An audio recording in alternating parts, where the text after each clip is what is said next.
Hello and welcome to Earth Calling. We're your hosts, Ed and Lazlo. Every week we bring you a fresh slice of online content, sorting through the likes, the memes, the insta-Queens, the swipes, the scrolls, and the Twitter trolls. Together, we're laying down our 21st century digital legacy.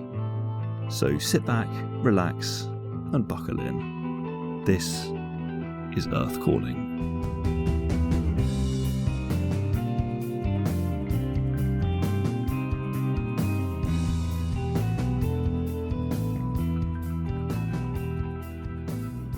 Well, hello, my friends at Earth Calling Podcast. Welcome back to episode 29 of this podcast. I will cut my Spanish accent off there so as not to torture you.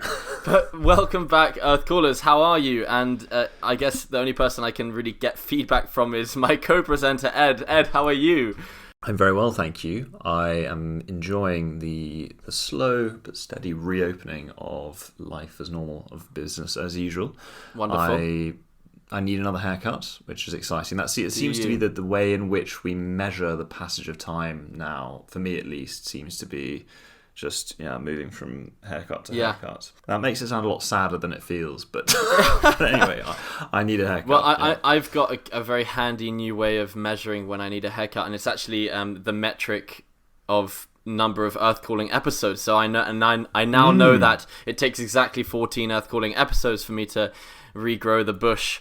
14? No, I made 3 months, for God's sake. I made it up. And, well, I mean, and by the way, you'd be shocked to know that actually I probably wait even longer than 3 months before getting a new haircut, because my hair, I just let it grow out. As you know, I just let it grow out. Yeah, no, fair enough. Take it easy. I'm more of at a regular cadence, non-COVID times, I'm more of a 6-week man. Really? But, different men, different hairstyles. You're bloody high maintenance, aren't you? Jaime. Jaime. Jaime. Okay. Right. But, shout out to all of our Spanish. yes. Shout out and apologies. To Jaime, yeah. These days, whenever we do shout outs to kind of different demographics on Earth Calling, we basically always have to pair it with an apology, because at some points we've probably totally mismanaged their accent. But anyway, it's great to be with you all today, and we're really excited because the platform we're looking at today is one that we've kind of been saving up for a rainy day, and that is the wonderful reviewing service called Tripadvisor, which I'm sure a lot of people know. Tripadvisor, warning, good content. And I'm sure a lot of you have either read or potentially even written a review on this website, which allows you to basically give your appraisal of restaurants and hotels across the world. Ed, I would love to hear a bit about how Tripadvisor came to be. Our tale begins in the year 2000. As said, I've been to the year 2000. Not much has changed, but they live underwater. My great-great-great-granddaughter is pretty fine. Shout out to anyone who got that busted reference. I also think that is a very, very overlooked lyric. It's a fantastic lyric. Your great-great-great-granddaughter is pretty fine. I think that's great. Anyway. Never mind. Yeah. I also can't help but think that in the year 3000, you've got several more generations and therefore greats than that. You're right. The original lyric was, and your great. It actually goes on to the third verse, where eventually he says granddaughter. One savvy producer thought that it wasn't worth, the trade-off. Anyway, the year is 2000. And we wend our way not to the west coast of America, but in fact, drumroll, to the east coast, the rainy east coast of America, and more specifically, to Boston, Massachusetts. You could not make it up. We finally landed in Boston, my boys and girls. I can't believe it. Go on then, Ed. Go on. In preparation for this episode, I actually looked up a YouTube video about the Bostonian accent, partly because we got such poor feedback from Josh Berry, and it turns out that I've been doing it slightly wrong. So the Boston accent is... Oh, really? It turns out you've been doing it slightly wrong, does it? I could never expected that. Okay, go on. Well, I used to think that Boston was all about the drawl, and actually that's a bit more New York, and Boston's a bit more about the A, apparently. So people say things like, yeah, how's it going, Ma? You want to get down to the park today? That was how's it going, Mother? Funny. Would you like to get to the park today? Let's talk about the park. Manchester by the Sea, great film. Is that the Casey Affleck, I think? Great film, Manchester by the Sea. By the way, just quickly on the Boston accent, I've actually got a friend in Berlin from Boston, and I met him randomly through a platform which would be worth potentially a future Earth Calling episode called Lunch Club, which is where like-minded people meet each other over a quick Zoom call. It supposedly matches you with people. Long story short, I met this guy. He's called Kevin O'Driscoll. I'm sure he won't mind. Wait, sorry, you met him on basically a chat roulette, but for lunch. Yeah, chat roulette for lunch yeah.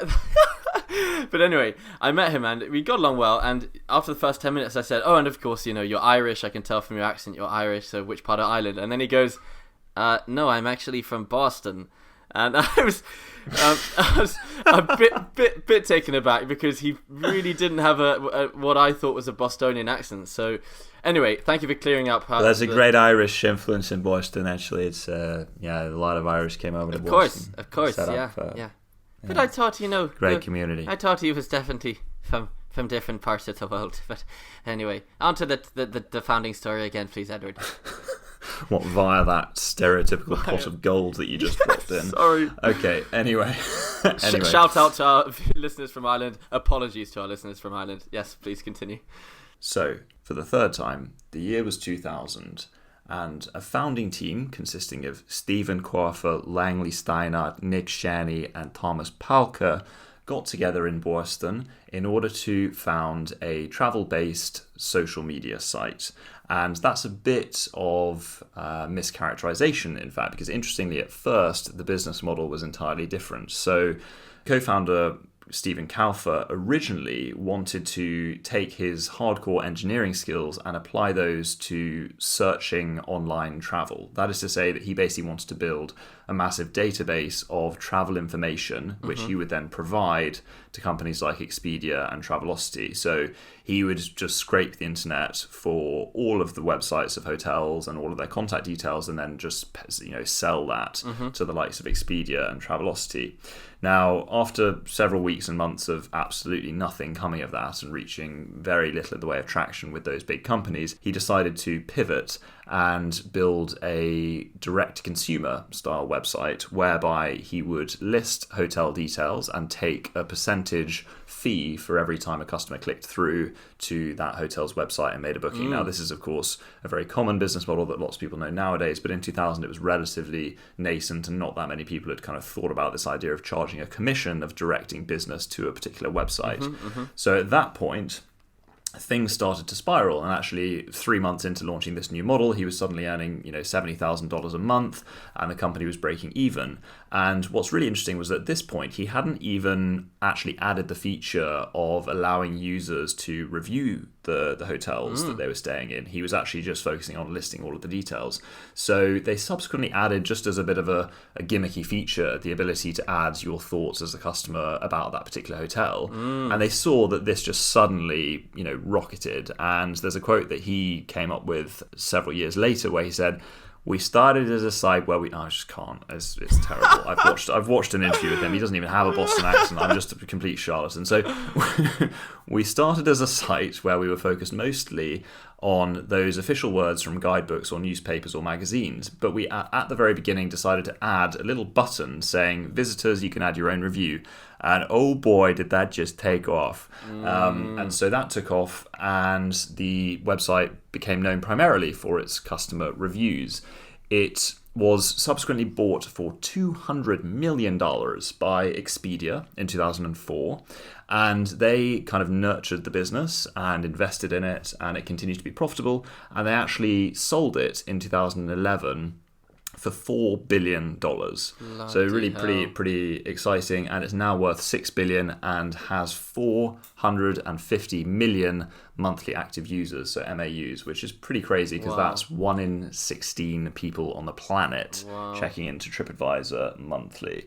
So that's the founding story. Was it always called Tripadvisor, by the way? Yes, it was. It was actually. I really appreciate the name. I appreciate a name which just tells you what it does on the tin. Mm-hmm. And these days, startups appear left, right, and center called things like Weebly or Volkly, or and they're all kind of copying each other with the same kooky little suffixes. But I just like how it's straight to the bloody point. It's just good, honest, salt of the earth, Bostonian, does what it says on the tin. Exactly.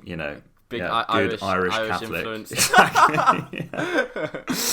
But interestingly, the reason why all of those startups use those annoying words is because of search engine optimization, right? Because nowadays you can't actually create a company that does what it says on the tin, because what it says on the tin has probably been claimed by another company. Of course. So Google, first probably pioneered that idea of creating something that was very easy to memorize, ironically search and memorize, and was its own word, and subsequently has led to all sorts of other silly names. But TripAdvisor does what it says on the tin. It's extremely popular, and it's really interesting in the sense of what it's born out as a sort of what I would call a millennial trope, which is this idea of everything now being social and everything being born out of social validation. So it's one thing being told by Lonely Planet or being told by the hotel itself that it's really great, but actually seeing that 10,000 people have collectively decided, wisdom of the crowd, that this thing is great, makes you think, oh, great, I'm a sheep, I'm going to go along with that. Or not even I'm a sheep, just like,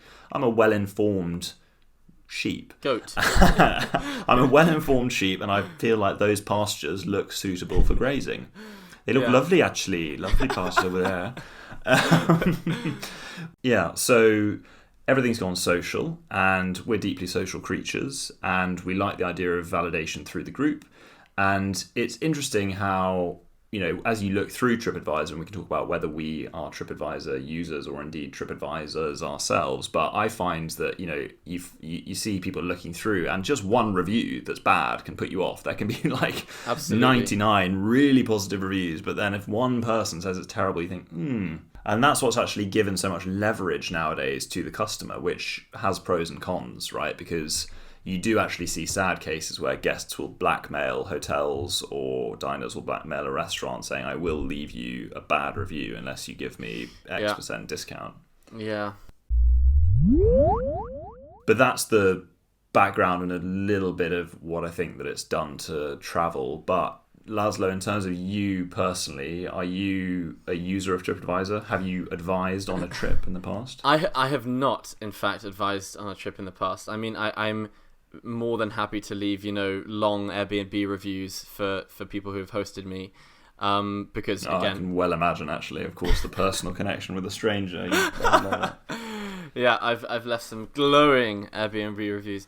I mean, not only was Katya a wonderful host, but she also took me for an excellent platonic borscht the following day. And her knowledge of the Omsk back streets was really quite impressive. No, I'm not a reviewer. I mean, I think the thing that I think of when considering people who leave TripAdvisor reviews is the episode we did on Wikipedia and the people who are likely to edit Wikipedia pages or indeed create Wikipedia pages. And I think it's definitely less rogue to write a TripAdvisor review than to write, let's say, the Wikipedia article on Henry VIII's lover who was never fifth wife. Exactly, fifth wife. Oh, who would that be, by the way? Not sure, but she would have been beheaded. Yeah, I think it's Anne of. I think it's not Anne of Cleves. Then was it Catherine Howard? Okay, anyway. Divorced, beheaded, died. Divorced, beheaded, survived. Indeed. But anyway, so I think it takes a certain kind of person to really sit down and write a long paragraph of text about an experience you had at a restaurant or a hotel. What is the initial thought, do you think, that people are going through? Because I'm considering some, I'm going to read out some later as part of my kind of discoveries on the site. But what does Suzanne have to be thinking to write a really long, glowing review of a restaurant? Is it just that she very simply wants to, help the restaurant succeed in the future, or is there some kind of street cred to doing it on TripAdvisor? Honestly, I was going to ask the exact same question. I don't really understand the drive. I think part of it might be the desire to thank the establishment. Like, as you say, if you've had a really fantastic meal and you know that it will benefit them if you post a glowing review, then I can kind of understand that.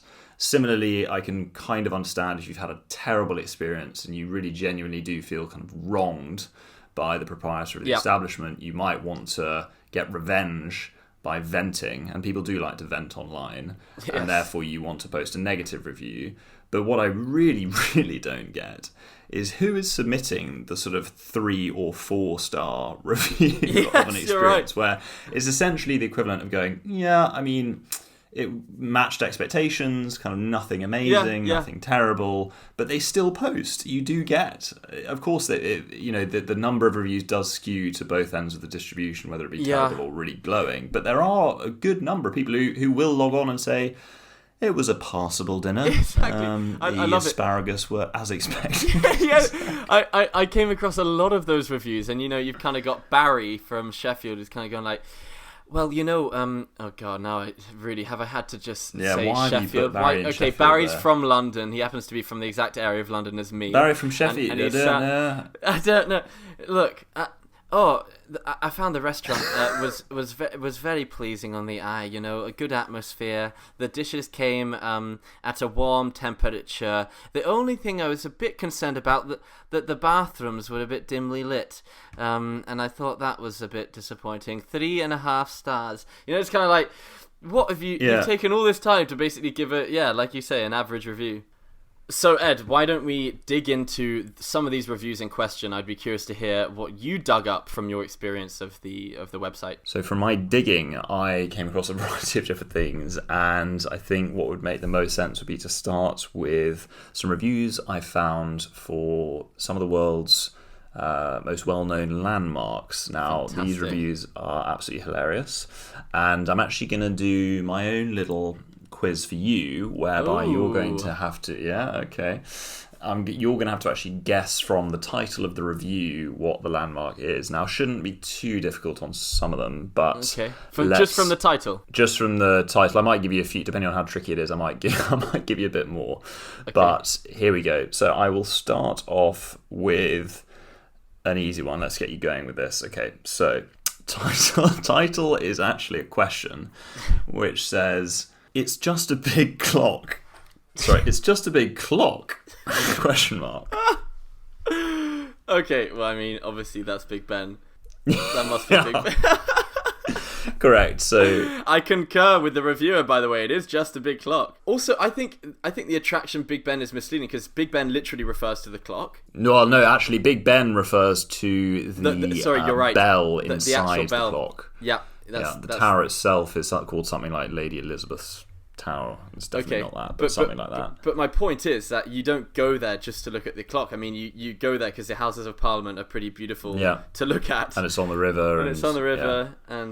But this review just goes, it's just a big clock, and it goes, I do not understand all the hype with this clock. It is literally just a clock. It's going to be digital in 30 years anyway. Another one about Big Ben that I'll just call out, because it comes in for a lot of hatred, actually, I must say, on some of these. The title is just meh, ... Goes, it's just a big clock. Nothing more, nothing less. I've got a grandfather clock at home that's just as thrilling to look at. Now, I would love to see that clock. No need to bloody brag about your monumental grandfather clock sitting in your living room. Hashtag humble brag. So that's Big Ben. On to the next. We had the following, which again is a little bit easy, but it is just bloody funny. So number 2 is, well, it's not actually an eye. I mean, that must be the London Eye.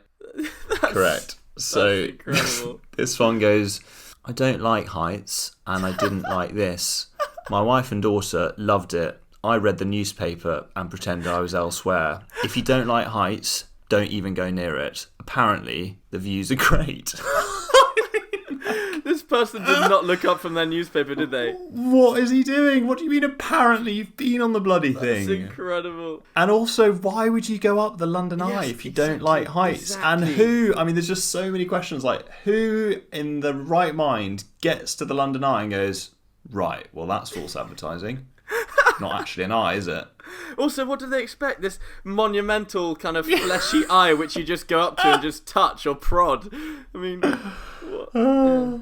So this next one I picked out particularly because it has a personal resonance with you, Lazlo. So that's give you a bit of a clue, because the title itself will not give you any clues whatsoever. Fantastic. But the title is simply Nature is Crap. This person just reviewing Nature, are they? Nature, 2 stars. So where do you think this might be? Given that it has a personal resonance for you. Okay, it's got a personal resonance for me. Nature is crap. You might be referring to my time in Russia. You could be referring to a trip we took in the United States a few years ago. Oh, okay, right. It's on there, is it? Nature is crap. Is this like Yosemite? I'm afraid not, but you're not a million miles away. Not a million miles away? So and it's great because you could just never perceive this as being written about the place that I'm about to mention because you found it so wonderfully overwhelming. But this is in fact a review about the Grand Canyon, which I can explain to the listeners. Lazlo was extremely excited to see the Grand Canyon when we were on our road trip of the States in 2015. So excited, in fact, that we blindfolded him when we reached the Grand Canyon and led him up to the edge so that he, you know, had the full awe-inspiring view of it when he first saw it. And actually, you cried, didn't you? Did I cry? I think so. Yeah. I don't think I cried. I think you're making that up, you twat.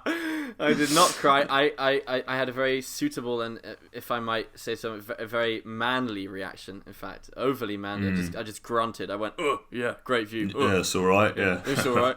No, I was actually very overwhelmed. You were overwhelmed. You were somewhat overwhelmed with a Wordsworthian sense of the sublime. Mm-hmm. I would say. And we're in awe at its sheer scale and beauty. Anyway, so David H. was not so overwhelmed in 2008, and he simply wrote, I've been to a number of so-called landmarks in my time, but what the hell was this? Just an overblown sandy ditch. Really don't get the fascination with this stuff. Took 2 hours to get there, should have stayed in the hotel and watched a DVD instead. Oh my goodness. So good. I really can't agree with you there, David. Incredible. The Grand Canyon is awesome. Highly recommend. 5-star, I would even say. Yeah, 5 star.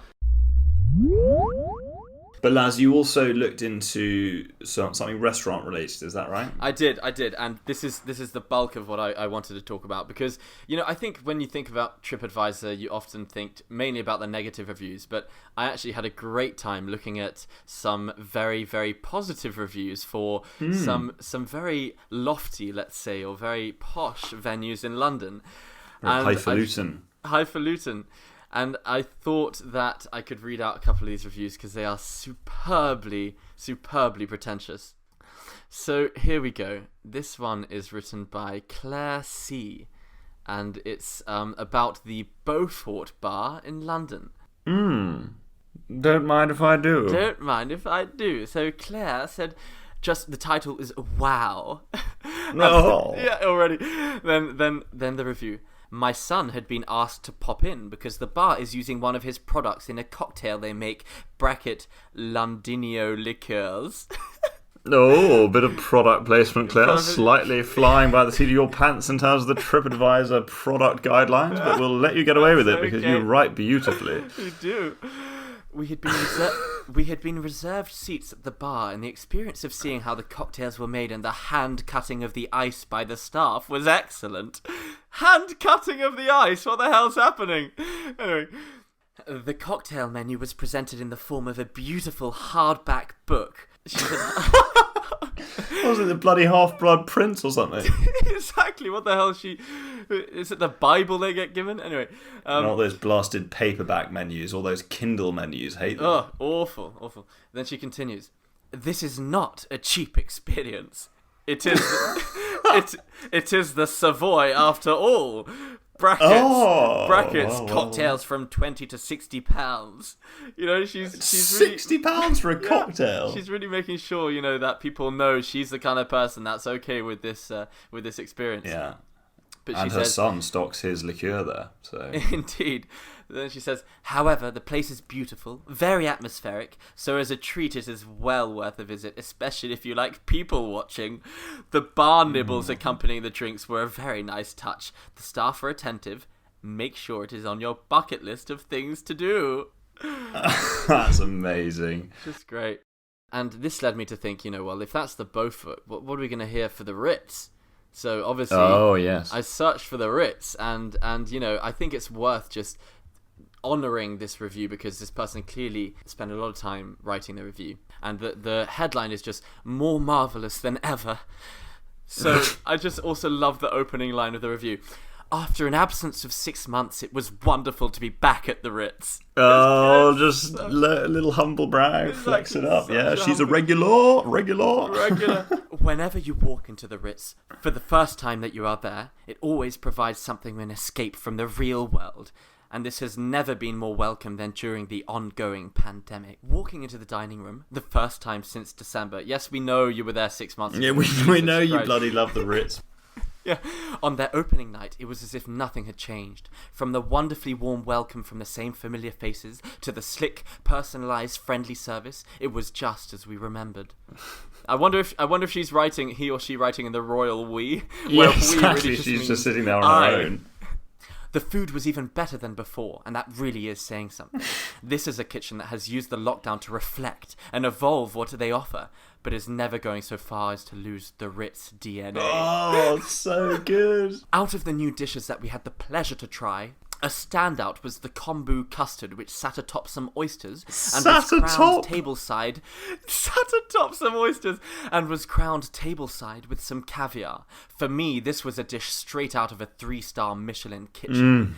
The Turbo Veronique was also a beautiful riff on the Escoffier classic. Oh, mais excellent Escoffier. Brought right up to date with some lavage puree and a split brackets with oil, close brackets sauce. I'm actually finding it hard to make my way through this because it's just every other word in that paragraph was something like Escoffier or Turbo Veronique or Turbot, mate. Turbot. puree. It's a type of fish, isn't it? Turbot. Turbo. Reminds me of that critic in Ratatouille. Do you remember that very discerning French restaurant critic? Can't remember his name. Yes. Serve me some perspective. Yes, is that what he says? He asked for perspective. It's like, well, you can have a ratatouille if that's what you mean. Yeah, he's called Anton Ego, who is the secondary antagonist of Disney That's Pixar's 2007 animated feature film Ratatouille, cutthroat food critic. Yeah. Well, then I guess, you know, we must finish this review as Antoine Ego himself. The classics that never change were of course still there, such as their inimitable version of crêpe Suzette prepared tableside. There are also a couple of new innovations, such as coffee or a mint infusion prepared tableside. Wait, sorry. A couple of new innovations, such as coffee. What the hell's happening here, Anton? I love the idea of prepared tableside. Yeah, what does it mean, tableside? Well, they basically take a bloody cafetiere and a bit of milk and put it in a tableside preparation of the coffee and the tea. He puts the tea bag into the water and then a little bit of milk à l'anglaise. How do you say English style? I was blown away by the simplicity of their flat white. A couple of new innovations such as coffee or a mint infusion prepared tableside with great theatrical flair. Oh, mais excellent. Which is... What was this person doing? Slapping, you know, Antoine with mint leaves? Is that the thing? You know, you imagine, you know, Benihana where the chef makes a volcano out of onion rings. What's happening with these mint leaves? Are they kind of creating a jungle full of The flat white was pleasurably flat, and I could have taken a spirit level to the flat white, and I can guarantee that it would have been flatter than the earth in 1542 before I've forgotten his name, Galileo, wasn't it? Yeah. Copernicus whatever, Galileo. Yeah, so, you know, this theatrical flair is a fun way to end what is always a fun evening at the Ritz. Amazing. We even indulged ourselves with a second dinner there that week. Bloody hell. I mean, talk about bloody humble bragging. This is just getting ridiculous. Insane. and managed to sample some more of their dishes. And as it was a Saturday evening, the accompanying band and dancers added to the already convivial atmosphere. Amazing, convivial. Bloody hell. This is a kitchen producing seriously high-end cuisine, brackets and flat whites, close brackets, with strong classical foundations, served with the warmest of welcomes in a dining room that exudes immense charm. Honestly, this person's hand is so far up their bloody arse that they, good. I'm surprised they're getting any words out. Well, it's that time, everyone, for Lazlo's Listicles. Lazlo's Listicles. Now, Ed, this week I've got a very hard challenge for you. It's a hard challenge that in previous listicle format would probably be quite easy, but since we know that you're pretty good at this game and I'm generally too easy in my assignments, what I've done is I've got the top 10 most booked attractions, and I want you to name the top 3, and you will have to name the top 3 not in the exact order, but the 3 landmarks to get the full point. Oh, okay, so bloody hell! You've really upped the ante there, mate. Christ! I've upped the ante, and okay. I will award points if the attractions you say still appear in the top 10. Okay. But you want the top 3 most popular TripAdvisor monuments or landmarks in the world, based on presumably some combined multiplication of number of reviews plus average star rating or something like that, I guess. Yes, it's the most. So it's the most booked attractions in the world. Most booked. Okay, that's interesting. Yeah. Okay, so that interesting. So that's telling me that these require a booking. So things like Big Ben probably won't be in there because I don't think you book Big Ben, or maybe you do. Okay, so this is quite difficult. So they have to be places that lots of people visit. So we're thinking your Sydney Opera Houses, your Colosseums, your Eiffel Towers, your Washington Monuments, your Big Bens, really, not your London Eyes. Tricky. I'm also wondering what TripAdvisor's demographic is. Do they have any Asian users? Would things like the Great Wall of China maybe slot I love into this, there? by the way. I just need to commend Ed, to our listeners. Maybe I don't compliment you enough on air, but I just love this thought process that goes in before he answers a Lazlo's listicle. It's so forensic, so considerate. Very good, very good. Annoyingly, I haven't got Lazlo on video because normally I can try and discern little ticks in his facial expressions that lead me a little bit warmer. So I think I start blinking rapidly when he says the right answer. So, all right. I think that for fear of sounding too cliched, the Eiffel Tower has to be in the top 3. So I'm going to lay that one down. And for my other 2, I am going to choose... The booking element is slightly throwing me off because I'm thinking of places that you can actually book. Because, we think of the 7 wonders of the ancient world. Pyramids of Giza, that's Hanging Gardens of Babylon. Speaking of, what even is the Hanging Gardens of Babylon? Is that good? Have you been there? Should the plants be hacked? Does that mean they've not been watered enough? I have no idea, but that's the one that I've never really got. Angkor Wat, amazing. Pyramids, I get it. So, I mean, look, I wouldn't worry too much about the booking thing. I mean, you just have to imagine that these places would, in theory, have some kind of tour that you could book, right? Fine. So Eiffel Tower is in there. For sure, I think. I am also... If your 3 suggestions are in the top 10, I'll give you a point, but I'll give you a kind of big bonus award if you get all 3. So I think Eiffel Tower is in there. I think Great Wall of China is in there. And then for my 3rd suggestion, I'm going to say the Ritz London. No, I'm going to say... I'm thinking somewhere in Italy, because I know that Paris is the most visited city in Europe, but I'm pretty sure that Italy maybe... Because Rome's not that much of a tourist city. I'm aware that I'm also... I'm playing for time. Maybe somewhere in America. Maybe it's the Empire State Building. God, okay. Or maybe the Statue of Liberty. No, okay, I'm going to say the Empire State Building, the Great Wall of China, and the Eiffel Tower in Paris. Final answer. So, actually, funnily enough, the Great Wall of China and the Empire State Building are not in the top 10 at all. The Great Wall of China is not there. I will give you a second chance. I'm going to tell you in what country they are, the top 3, and then now you really have to guess. So it's 2 Italian attractions and 1 French French one must be the Eiffel. Not the Eiffel Tower. Oh my god, okay. No, it must be Notre Dame. It's in the top 10, Notre Dame. But it's at number 5. Okay, so I'm gonna. Well, just okay. think. So hang on, let me think. Okay, maybe l'Arc de Triomphe, the Triumphal Arch, might be the Tour de Montparnasse. It might be the Sacré-Cœur. But I think it's got to be Notre Dame. No, if it's in Paris, what else? Difficult. How is it not the Eiffel Tower in Paris? That's insane. Unless it's the Champs-Élysées, that would be tragic. You're gonna really kick yourself. Okay, the Louvre is the Mona Lisa maybe, but like I'm surprised that's a bit of a. If it is the Mona Lisa in the Louvre, I think that the whole booking thing is definitely skewing that, because more people visit the Eiffel Tower than visit the Mona Lisa. But anyway, because of what you just said, I'm going to go with the Mona Lisa in the Louvre.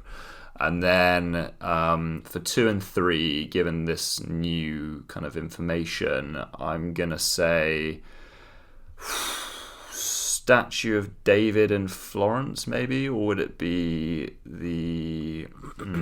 God, because that's in the Uffizi or outside the Uffizi. Or, God, I don't know, St. Mark's Square in Venice. There's so many in Italy, so many fantastic places to look at. But maybe it is the Colosseum in Rome, Colosseo. But no, because that's not that touristy Rome. Venice is much more touristy.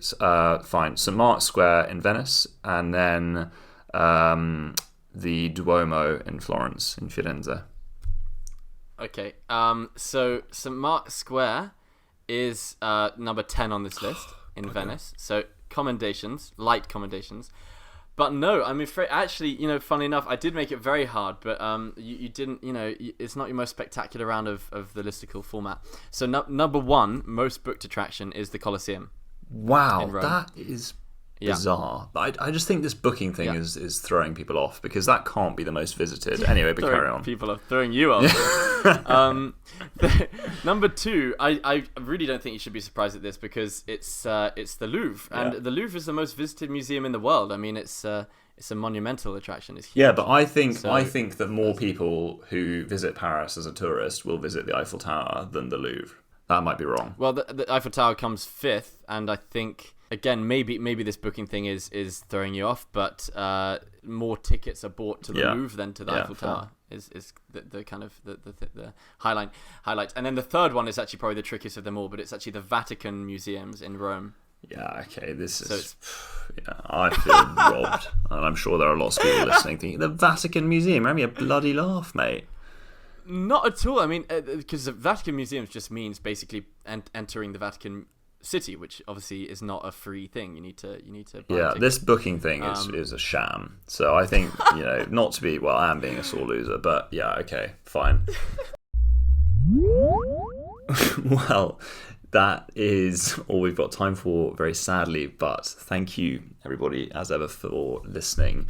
Please do give us a rating and subscribe on Apple Podcasts. Give us a download and a follow on Spotify. And do head over to our Instagram, which can be found at earth_calling_pod, where we post additional content and all the latest news.